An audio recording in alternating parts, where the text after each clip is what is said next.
Pessoal, o E-Social sabe quem presta serviços a quem e em quais situações de riscos prestam esses serviços. Vamos chamar então nosso convidado de hoje, o auditor fiscal da Receita Federal do Brasil e professor Paulo Rogério Albuquerque de Oliveira. Tudo bem, professor? Bem-vindo. Paulo Rogério Albuquerque de Oliveira, minha amiga Regina Kutz. Que legal estar aqui contigo. Que posso ajudar, minha irmã? Obrigada, professor, por ter aceito o nosso convite de estar conosco hoje aqui. Professor, a nossa conversa de hoje será sobre a gestão de terceiros no E-Social. Aqueles terceiros que prestam serviço, concessão de mão de obra ou empreitada. Isso para órgãos públicos ou empresas privadas. E, professor, por que o contratante deve fazer a gestão dos prestadores de serviços? Por que o contratante deve fazer gestão dos prestadores de serviço? Eu vou deixar essa pergunta aqui no nosso cabeçalho aqui em suspenso, porque eu preciso falar, Regina, sobre o SPED, Sistema Público de Escrituração Digital. O Brasil adotou, a partir de 2007, um sistema público de escrituração digital, no qual há vários módulos, desde a nota fiscal, desde o romaneio de transporte, né, o conhecimento de transporte, as notas fiscais eletrônicas de serviço, de mercadoria, e as escriturações fiscais digital, escrituração fiscal de contribuições, e entraram agora os irmãos gêmeos, né? O FD Reinf e o E-Social, captando, portanto, os últimos fatos administrativos, contábeis, a serem consolidados no âmbito do sistema público de escrituração digital. Então, em relação à mão de obra, em relação à remuneração afetada pelo meio ambiente de trabalho, em relação aos fatos geradores de contribuição social, nós temos uma escrituração fiscal a partir do E-Social, que nada mais é que um tubo que conecta a empresa ao grande porte do fisco, assim como os demais tubos conectaram a nota fiscal, a escrituração digital e a toda a tributação brasileira, né, amigo? Todos os tributos hoje, Regina, são escriturados nos livros próprios eletrônicos, no âmbito do SPED.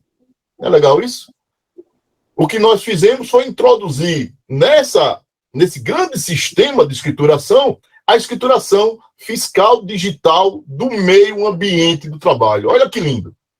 Para quê? Para que o trabalhador, destinatário final dessas informações, tenha a menor burocracia possível perante o Estado, para reconhecimento de direitos. Então, qual é a razão de ser desses dois módulos que foram conectados agora no Sistema Público de Escrituração Digital? É o reconhecimento automático de direitos a partir da escrituração dos fatos administrativos, contábeis, trabalhistas, previdenciários, fiscais. Olha a grandeza da coisa. De forma que a Regina, ao comparecer no balcão do INSS, ela tenha seus direitos sendo avisados a ela um ano antes. Dona Regina, daqui a um ano compareça que você vai completar seu tempo. Por quê? Porque a informação já foi colocada a tempo e a hora a partir desses módulos. Perfeito, professor. Então, assim, qual é a razão de ser disso tudo? Pessoal, muito importante a gente saber o porquê das coisas, né? Por que o contratante tem que gerir, blá, blá, blá, blá, blá, blá. Antes disso, por que existe tudo isso? Por que existe tudo isso? Para que a trabalhadora Regina não sofra mais, muito mais, ou não sofra nada. Então, no sistema atual, sem digitalização, sem escrituração, sem esse patrimônio previdenciário sendo informado antes, a Regina tem que informar depois, trazendo um monte de papel dentro de uma sacolinha. Eu trabalhei em tal empresa, está aqui minha carteira, está aqui meu pagamento, recibo avulso, está aqui minha prestadora, está aqui um monte de papel. E no final das contas, o que acontecia e acontece? A Regina sofre muito e não tem um benefício reconhecido. E o tomador de serviços tem parte nessa fiscalização, né? Então, existe um grande sistema, o Sistema Público de Escrituração Digital, que em relação aos fatos geradores, os fatos administrativos relacionados à remuneração, relacionados ao meio ambiente do trabalho, relacionados à saúde do trabalhador, Essas informações são enviadas mensalmente para o Sistema Público de Escrituração Digital, que é conectado por vários tubos, e um desses tubos é chamado E-Social. O outro, FD-Reinf. E esses tubos se conectam e consolidam informação contábil pela DCTF Web. Caramba, é muita sigla, né? Então, E-Social raciocina em remuneração, em visão empregador, visão empregado, remuneração. FD-Reinf raciocina com transação comercial entre CNPJs. DCTF Web raciocina como um consolidador de débitos e créditos de tributos federais que gera guia e produz as compensações e restituições. Uma consolidação. Esses três caras, né, os dois, FD-Reinf e o E-Social, alimentando mensalmente a DCTF Web, produz uma consolidação, tudo automático, tudo eletrônico, tudo em ambiente de escrituração digital, fiscalizável, auditável, circularizável, com toda a segurança de certificação digital, com banco de dados íntegros, com backups, com toda a validação de layout, com toda a validação de registros. Importantíssimo a parte que você falou sobre a consolidação de informações entre tomador e prestador de serviço, que será tudo automático, tudo eletrônico, tudo em ambiente de escrituração digital, fiscalizável, auditável e circularizável. E o tomador de serviços precisa entender sobre os bastidores dessas informações para saber como fazer a gestão de terceiros mensal, né? Conforme rege esse ambiente de escrituração digital e social. O sistema é muito bonito, minha amiga. Eu fico empolgado falando dele, porque eu participei desse processo lá atrás e a gente tem um certo orgulho de ter colocado para o povo brasileiro uma condição efetiva de reconhecimento de direitos. Então, o nosso tomador de serviço é aquele que lança a mão de uma empresa intermediária que intermedia a prestação de serviço entre o trabalhador e aquele que, no final das contas, é o contratante final. É aquele que intermediou. É o chamado tomador, correto? Essas informações continuam, entre o empregado e o tomador, continuam sendo informadas no E-Social. A novidade, que nasceu em 1998, e eu fico bastante saudoso, que eu também participei desse processo, a novidade foi que a GFIP, lá em 98, por força da Lei 9.528, de 97, a GFIP obriga que as empresas informem o CNPJ do tomador. Então, já em 98, já se sabe quem são os prestadores, que são os empregadores diretos desse empregado, é que tem a responsabilidade tributária, trabalhista, fiscal, previdenciária, é o empregador, chamado aqui de prestador de serviço, e lá na GFIP já se informava o tomador. Com a evolução do ordenamento jurídico, nós chegamos na retenção, por força da Lei 9.711, desse mesmo ano, que trouxe a figura da retenção, que é um instituto jurídico da substituição tributária. Então, a importância para o tomador, Regina, ela vem crescendo exatamente por conta desse arroxo, esse torniquete fiscal que está sendo amarrado na cabeça do tomador de serviço, porque o tomador de serviço ele assume um papel de fiscalizador a partir do momento que ele escapa do polo passivo da relação jurídico-tributária. Em outras palavras, ele escapa da solidariedade passiva. Então, a moeda de troca para ele escapar da solidariedade é fazer a retenção. E aí nós criamos... Pessoal, eu estou fazendo uma historinha para chegar na pergunta da Regina, né? Estou fazendo uma historinha para contar... já existe isso na GFIP. Nós temos a figura da retenção, que é uma substituição tributária, onde o responsável solidário some. Coisa que não acontece com a empreitada global, onde o tomador continua sendo o responsável solidário. O que é solidário? É aquele que é atacado ao bel prazer do fisco. O fisco vai escolher o patrimônio daquele solidário, que pode ser o devedor principal ou o devedor solidário. Mas ambos são devedores. Com a figura da retenção, essa solidariedade morre e fica apenas o devedor prestador de serviço, que tem a oportunidade de fazer o contraditório na Receita Federal e dizer o seguinte, teve um excesso aqui de retenção nessa fatura, porque neste mês, por exemplo, eu só tive materiais e equipamentos. 1%, 2% aqui foi mão de obra. 98% aqui foi material e equipamento. E aí ele se restitui. E foi criado um conta corrente entre o prestador e o fisco, relacionando todos os tomadores daquele mês. Porque o prestador oferece várias mãos de obra, né, espalhadas para vários tomadores, né, assim. Então, o E-Social segue essa mesma regra. O E-Social, o FDRINF, na verdade, aprimoraram essa regra, trouxeram mais elementos, mais informações, e há agora um fechamento de quais são os trabalhadores que prestam serviço aqui, prestador, qual remuneração, quais são os códigos, quais são os ambientes, quais são as informações biológicas, babá. Tudo isso está no E-Social. Dizendo, o meu tomador é esse. E um E-Social para cada um desses tomadores, isso bem discriminado, né?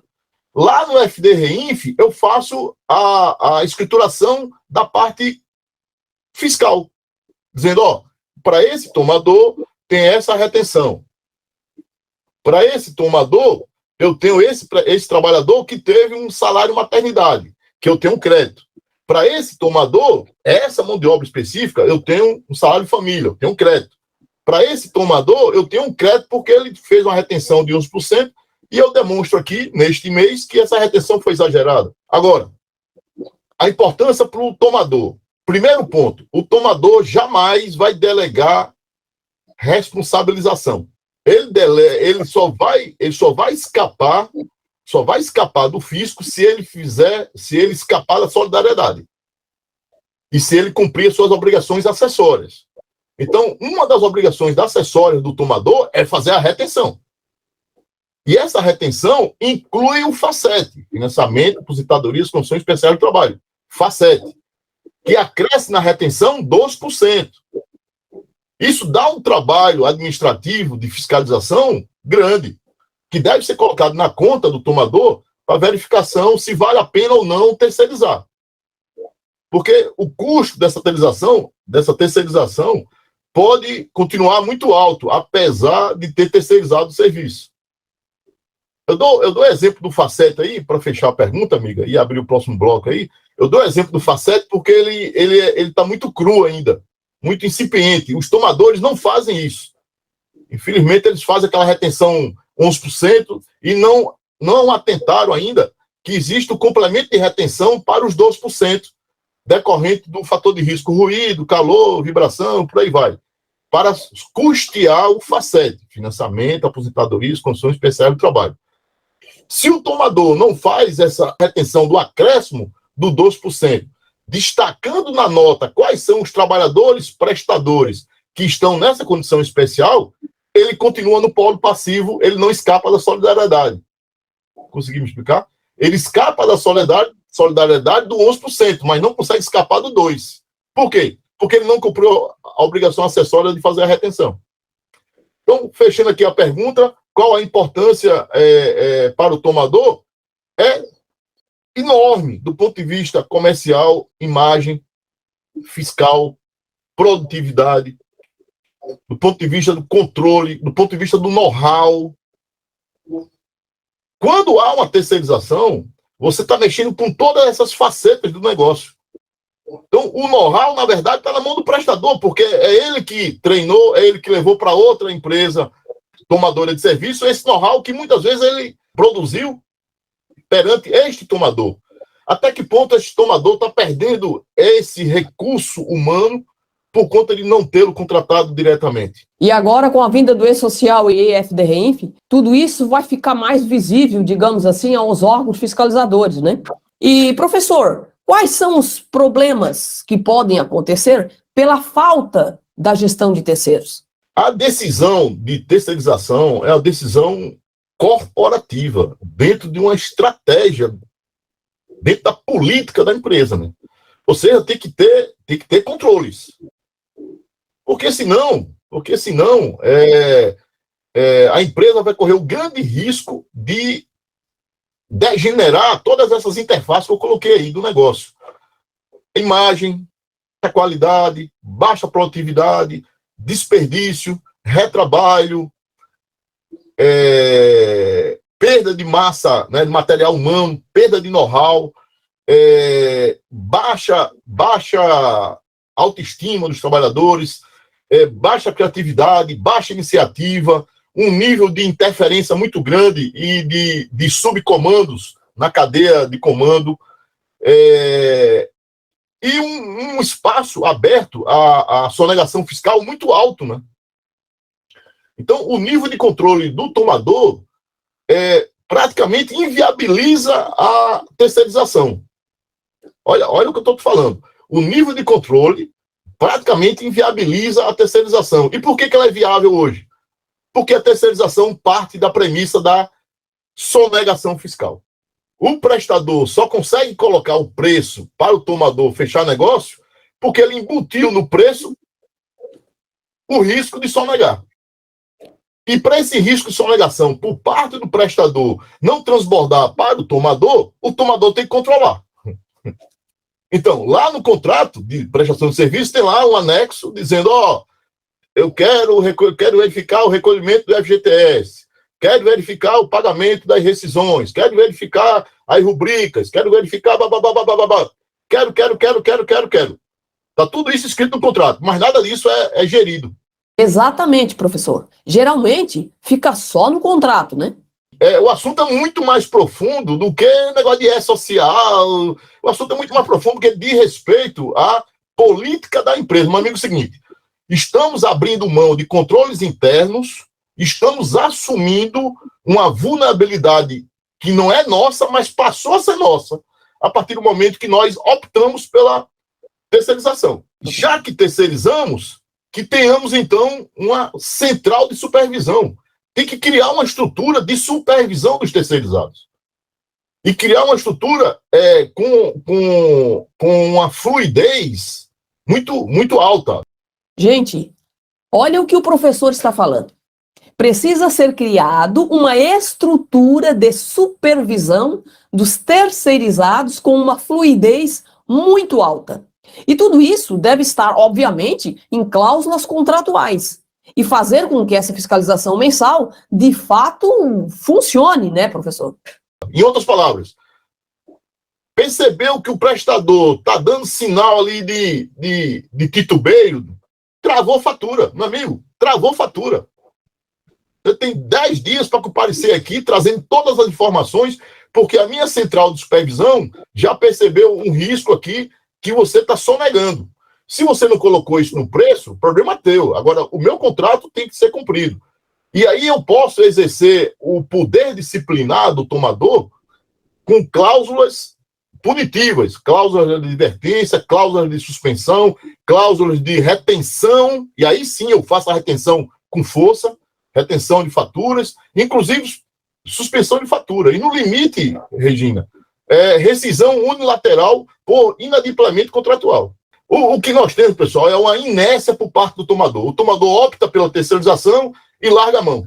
Resumindo, é isso. Se der bronca aqui, eu contrato o escritório da Regina, lá na frente ela corrige aqui, tal, faz um acordo acolá, tal. Mas no final das contas, quando você pega a planilha de despesa, custo e tudo mais, a visão dos diretores, dos tomadores de serviço, é essa visão aritmética do final da tabela, sabe? Quanto eu gastaria, quanto eu gastei, isso é pro labore. Isso aqui é resultado da minha gestão, é pro labore, então eu tenho a minha participação aqui nesse resultado. Professor, o prestador de serviços irá enviar informações a respeito do tomador de serviços no e-social dele, né? Sim, vai informar. Vai informar quem é o meu tomador para estes trabalhadores. Quais são os fatores de riscos que os meus trabalhadores lá estão subordinados? Referente às exposições no local de trabalho do tomador. Ou o local que o tomador tenha estabelecido, que pode ser outro local que não o próprio, né? Basicamente, essas informações elas serão fechadas em uma malha, chamada malha grossa. Só depois vai para a malha fina. Então, os primeiros batimentos, pessoal, são grosseiros. Entendeu? São grosseiríssimos. Assim, ó, bom, como é que esse prestador está apontando para o CNPJ tomador e no FDRINF, o CNPJ tomador não tem a retenção?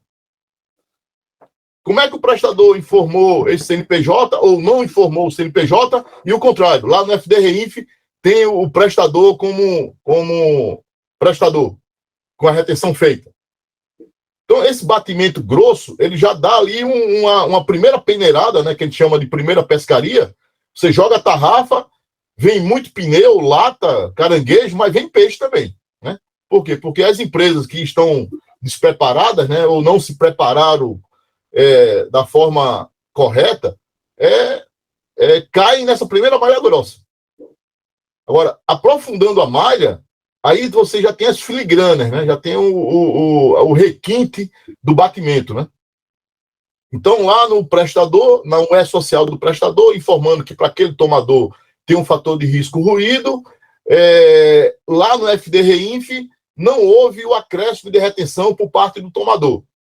Então, bate a informação do CNPJ, bate a informação do NIT, agora do CPF, remuneração, bate tudo. Todavia, ele não fez a retenção do acréscimo do 12%. Porque no social do prestador está dizendo que a prestação de serviço acontece de forma ruidosa. E se acontece de forma ruidosa, sem olhar mais nada, o contratante tem que fazer a retenção dos 2%. De acréscimo aos 11%.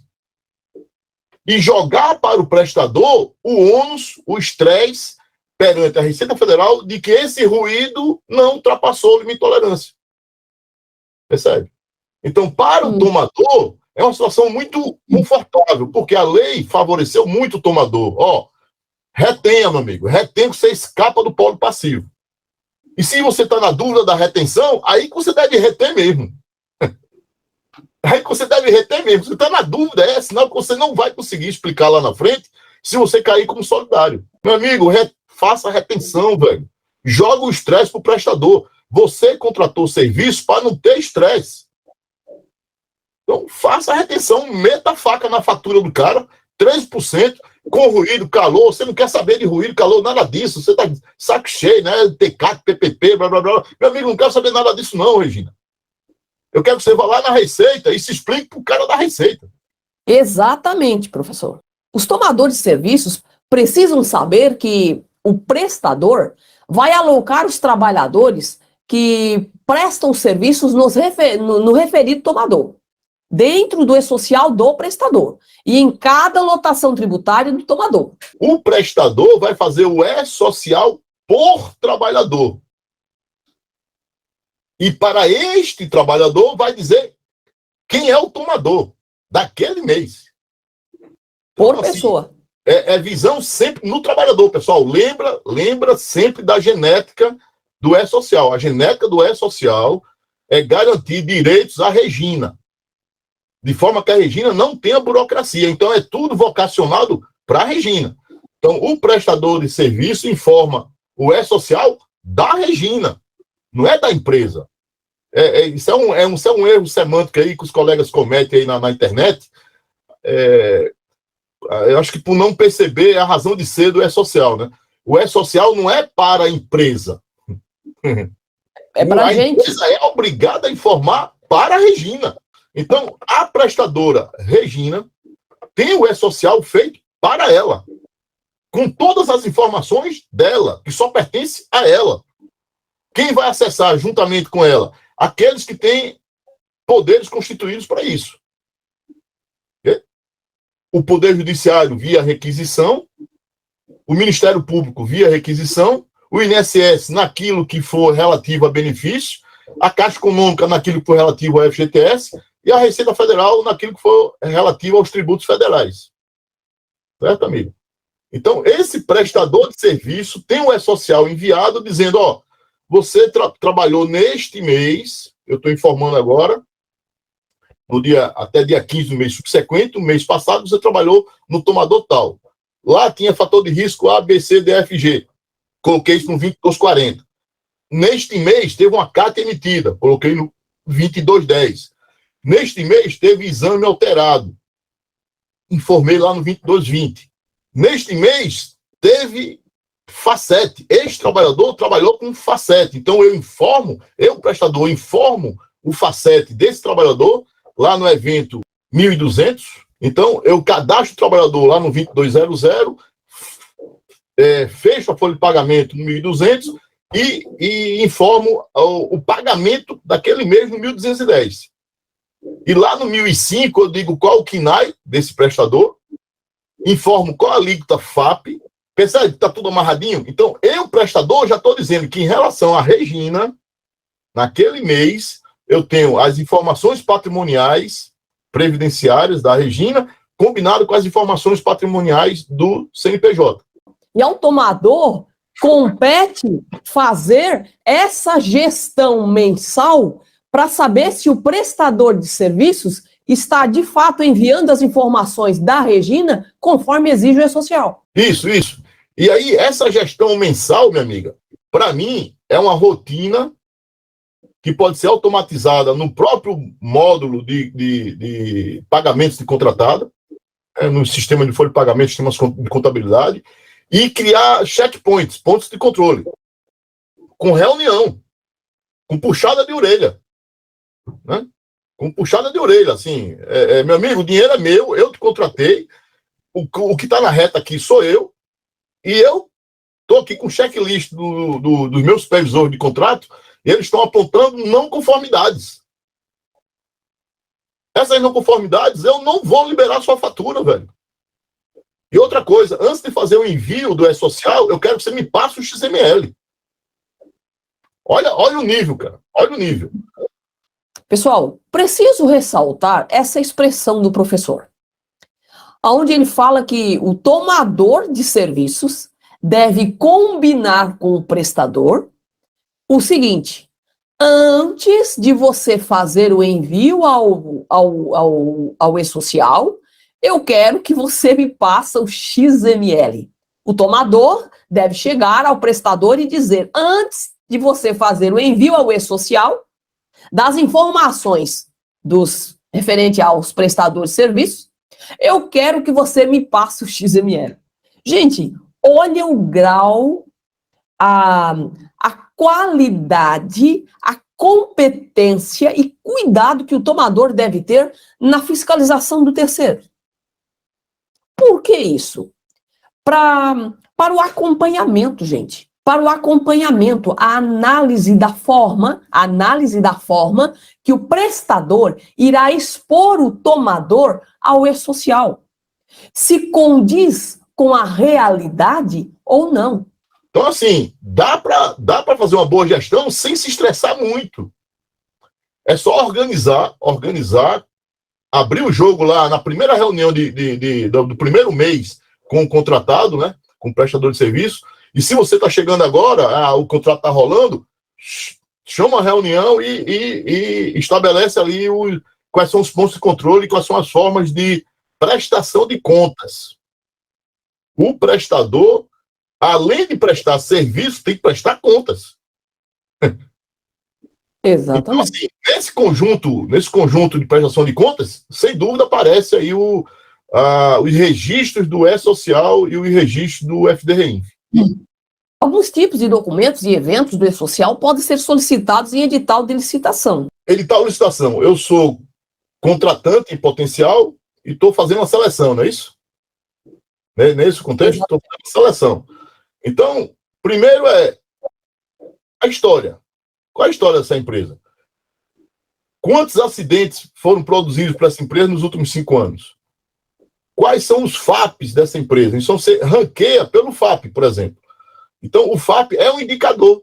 Um indicador excelente para fins de seleção, por exemplo, né? De fazer classificação, pontuando, inclusive, dando ponderações ali, colocando pontos para empresas que estão no bônus e que estão no malus. Outra forma além disso, né, exigir na licitação esse histórico de acidentes. E aí o histórico absoluto e o relativo, ou seja, considerando os números absolutos de acidente e considerando os números proporcionais de acidentes, considerando os empregados da folha de pagamento dessa empresa, né? E, fora tudo isso, essas informações de programa de prevenção de riscos ambientais, que existiu até dezembro do ano passado. Pode apresentar, me apresente os programa de riscos ambientais. Me apresente os seus indicadores de exames alterados. Me apresente os seus indicadores de CAT emitidas. Então, assim, aí vai muito da criatividade e do objeto que se quer fazer o tiratema. Não, eu quero fazer o tiratema em relação à capacidade técnica de executar o trabalho. Não, eu quero a sua capacidade econômica de continuar inteiro, mesmo se tiver alguma flutuação de pagamentos. Então, pessoal, como o professor falou, em edital pode ser solicitado documentos para comprovação de competências para fins de seleção da empresa participante na licitação, né? Como o professor falou, o histórico do FAP, o fator acidentário de prevenção, o histórico do acidente da empresa, programas de riscos ambientais, laudos de SST, né? Histórico de exames alterados, por exemplo, o professor falou também, e também aí a apresentação de indicadores das CATs emitidas, né?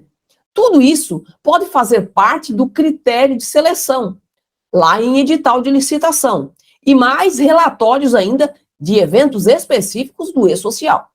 Então, assim, você poderia criar indicadores, métricas lá na licitação, onde você consiga fazer essa classificação, né? E para órgãos públicos, por exemplo, solicitar em edital relatórios do E-Social, onde envolve informações protegidas pela LGPD, precisa ter a LGPD implantada, informando como o mesmo trata informações de terceiros, né, professor? Superando esse requisito da LGPD, eu daria sim para estar embutindo essas informações em edital de licitação. Mas sempre, amiga, partindo do que se quer, né? Não, eu quero terceirizar trabalho de limpeza, quero terceirizar conservação, quero terceirizar manutenção. Opa, ok, limpeza. Limpeza de quê? Não, do galpão 1, do galpão 2, do galpão 3. Não vai limpar a sede. Não, vai limpar tudo. Opa, vai limpar tudo? Então eu preciso, já na licitação, colocar os critérios para atendimento desses requisitos de limpeza, né, amiga? Do ponto de vista da qualidade, da produtividade e da higiene do trabalho. Lembrando que a higiene do trabalho vai repercutir muito em tributos, precisamente o FACET. E aí, esse tomador, já no nascedouro, já elimina um monte de bronca, né? Exatamente. Porque ele já fez a seleção e já trouxe os menos vulneráveis aí, né? Os prestadores menos vulneráveis a esses problemas, né? Professor, nós costumamos dizer em nossas capacitações sobre gestão de terceiros que o tomador de serviços, ele terceiriza serviços, mas não pode terceirizar os riscos associados a esses serviços. Perfeito. Os riscos são sempre de responsabilidades do tomador. No final das contas, nós temos uma prestação de serviço que vai agregar valor ao produto vendido por aquele que toma o serviço. Pela própria contabilidade de custo, isso se explica, né?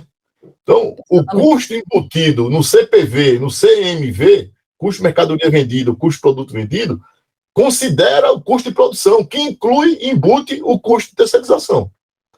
E no lucro que a empresa tem, já há dedução desse custo. Portanto, quem aproveita economicamente essa terceirização é aquele que deve responder pelos seus riscos. Pessoal, lembram que quem já participou do nosso curso sabe que nós falamos que o E-Social e a EFDRENF expõem quem presta serviços a quem e em qual situação de riscos, por exemplo, prestam esses serviços. E mostramos no passo a passo a forma que o prestador expõe o tomador e como o tomador deve fiscalizar cada prestador. Não tem como fugir disso, pessoal. O E-Social vai possibilitar evidenciação dos maus prestadores, dos bons prestadores e dos maus contratantes e bons contratantes. Exatamente. Porque você pode ter um excelente prestador e um péssimo contratante. Então, estamos falando de mudanças aí em relação à gestão de terceiros, devido à vinda do E-Social e também da EFDRINF, né, professor? A mudança no arroz do torniquete, entendeu? A GFIP, a contabilidade como ela está hoje, ela já consegue extrair esses resultados de quem é bom, quem é ruim, quem sonega, quem é... Enfim. Só que o E-Social, o FDRINF, cria uma dificuldade gigante de caixa 2. É impossível agora calçar a nota. Como é que eu vou calçar a nota do carbono se não tem mais papel carbono? Então, assim, meu amigo, cadê a nota? Ah, não, é com ou sem nota. Não, isso aqui eu vou colocar, isso aqui não vou colocar. Assim, então, essa facilidade de desvio, ela tende a zero exatamente por conta dos controles, que são múltiplos, em várias camadas e em vários níveis, né? E indo e voltando, né? Porque o contratante ruim termina sendo pressionado pelo bom prestador, o prestador ruim termina sendo pressionado pelo bom contratante. Esse círculo é um círculo virtuoso, porque todo mundo ganha com isso, porque no final das contas diminui o nível geral de sonegação e os preços passam a representar os preços corretos, né? E não os dumpings sociais que a gente verifica na aplicação de preços, exatamente por considerar a sonegação como uma competição, uma vantagem competitiva, né? Professor, há possibilidade de multas automáticas por inconsistências entre lançamentos e legislações enviadas ao E-Social?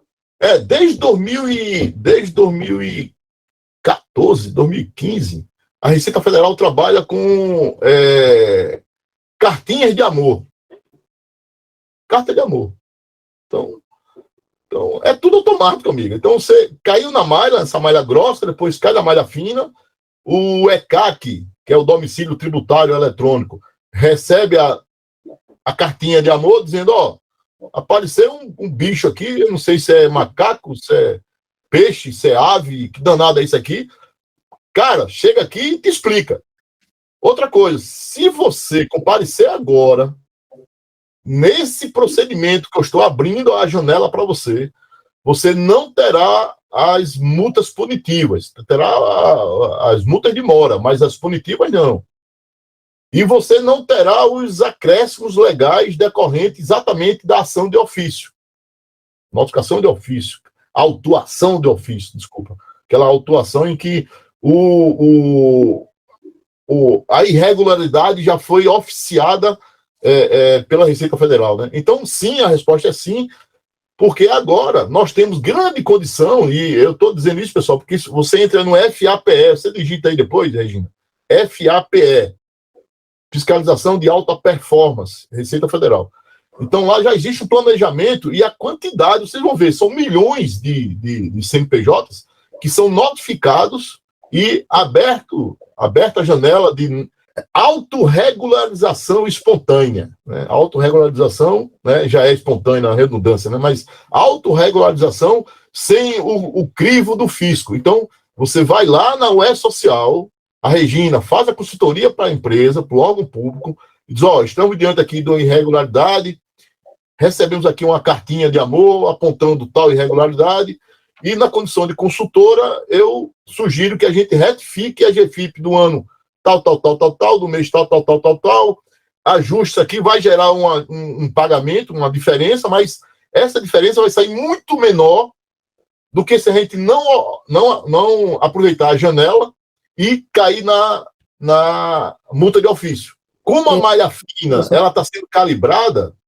com a entrada desses novos eventos, os órgãos públicos, por exemplo, já vão receber a malha fina pronta, porque as fases anteriores propiciaram que a Receita Federal fizesse a malha grossa, a malha fina, e tenha o seu algoritmo de batimento, certo, Regina?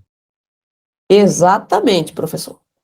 O nosso prefeito, o nosso presidente da Câmara, o presidente da Assembleia, o governador, eles vão ter elementos positivos e negativos com tudo isso. Positivos, vão fazer palanque dizendo, ó, prestando serviço, estou aqui dizendo aqui ao meu povo de que agora o servidor público está controlado, registrado, informado.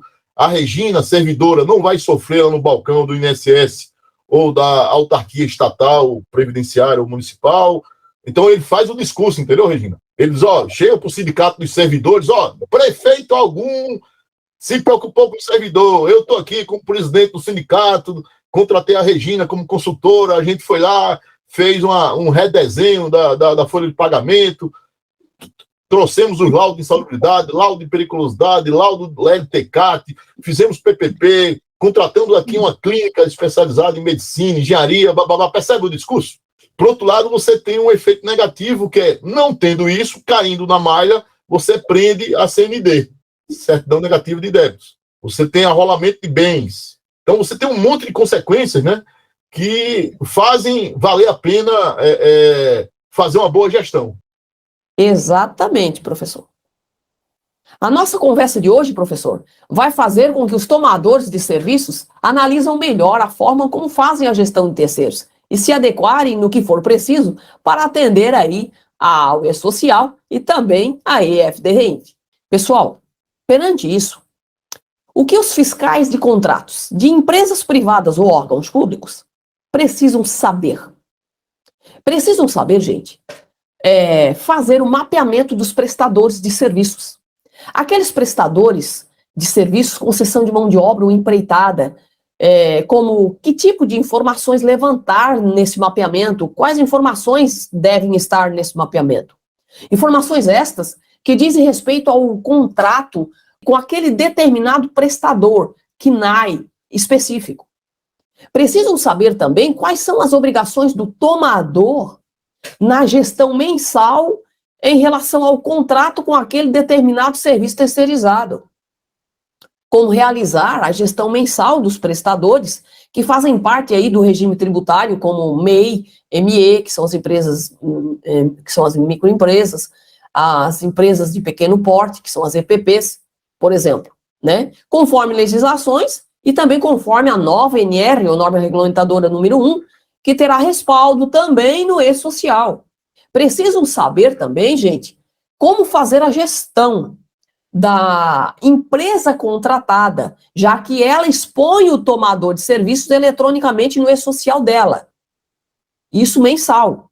Em quais eventos do E-Social, por exemplo, e da EFD-REINF, fiscalizar? Quais informações solicitar?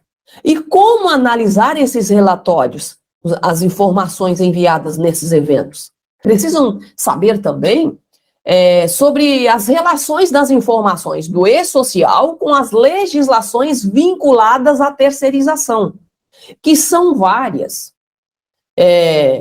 Saber relacionar também as informações e eventos do E-Social ao cumprimento aí das normas regulamentadoras, normas regulamentadoras brasileiras, que podem diferir a cada KNAI, função, riscos no ambiente, etc. Tá? Precisam saber também quais laudos e programas de saúde e segurança do trabalho são de responsabilidade do tomador de serviços e quais são de responsabilidade do prestador de serviços. Precisam saber também sobre o que, como, quando e por quê. O contratante deve fiscalizar o prestador de serviços. O E-Social e a EFD-REINF trouxeram, podemos dizer assim, um novo método para a gestão de terceiros.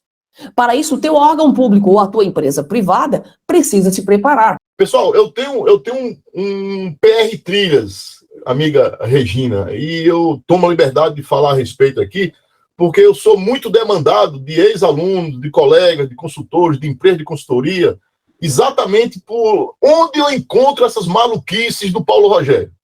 Assim, porque, assim, são coisas muito minhas, sabe, Regina? Assim, não é que eu sou bom, eu sou tal, eu sou isso, aquilo. Não, é porque a vida me proporcionou uma mistura de conhecimentos, de experiências, que não tem como eu não colocar isso para a sociedade de forma organizada, entendeu? Assim, é muito privilégio que eu tive na vida para ficar só para mim, entendeu? Então, eu montei uma coisa chamada PR Trilhas. O nome já sugere, né? São as trilhas que o Paulo Rogério percorreu para hoje estar nesse nível de discussão com vocês aqui. O PR Trilhas é formado por 12 PROCAPs, Programa de Capacitação e Aperfeiçoamento Profissional. Esses PROCAPs, 12, formam um ano de especialização. E você, obviamente, pode comprar um ou outro, ou comprar todos. Eu sugiro comprar todos, porque você paga uma assinatura, que vale por ano todo, e é um valor bastante reduzido do que fosse comprar individualmente. Esse PR Trilhas está separado em 3 trilhas. Uma vertente tributária, uma previdenciária acidentária e uma de engenharia. Por quê? Porque eu sou auditor fiscal da Receita Federal do Brasil, sou engenheiro mecânico, concursado da Petrobras, concursado como auditor fiscal da Receita, tive uma experiência de vida gigante na Petrobras, que deu toda essa minha carga de engenharia, todo esse meu conhecimento na área de engenharia, fui para a área de fiscalização, aprofundei na contabilidade, fiz uma especialização na área de contabilidade, fui para a área do direito, fiz um bacharel em direito e terminei fazendo um doutorado na área de ciência da saúde. Olha que maluquice, velho. Olha que... Então, assim, eu termino operando esses conhecimentos, do conhecimento da ciência jurídica, ciência da saúde, ciência exata e ciências contábeis. E tudo isso foi colocado nessas PR Trilhas, entende? Nessa experiência minha aí. Eu tenho 4 livros, sou autor do FAP, do NTEP, na tese de doutorado, fiz um pós-doutoramento trazendo a atualização dessa criatura chamada NTEP, né? E sou coordenador do curso de Engenharia e Segurança do Trabalho. Eu sou professor contratado, carteira assinada pela Unip. Sou coordenador do curso de Engenharia e Segurança do Trabalho da Unip e sou auditor fiscal da Receita Federal do Brasil, cedido ao Conselho de Recursos da Previdência Social. Então, hoje eu sou conselheiro, julgo os processos relacionados às contendas com o INSS em relação ao meio ambiente de trabalho. Muito obrigado pela participação, pela oportunidade, viu, Regina? Estou muito feliz. Conta comigo, amiga. E também idealizador do PPP, o nosso famoso perfil profissiográfico previdenciário. E idealizador dos eventos de saúde e segurança do trabalho no E-Social. Aí foi, sabe aqueles ventos da natureza que sopram? Eu estava lá, governo, SPED, fiscal, engenheiro, experiência de Petrobras, engenheiro mecânico, tal, engenheiro de segurança do trabalho. Ah, não, quem é que mexe com essa área aqui? Só tinha eu, minha amiga.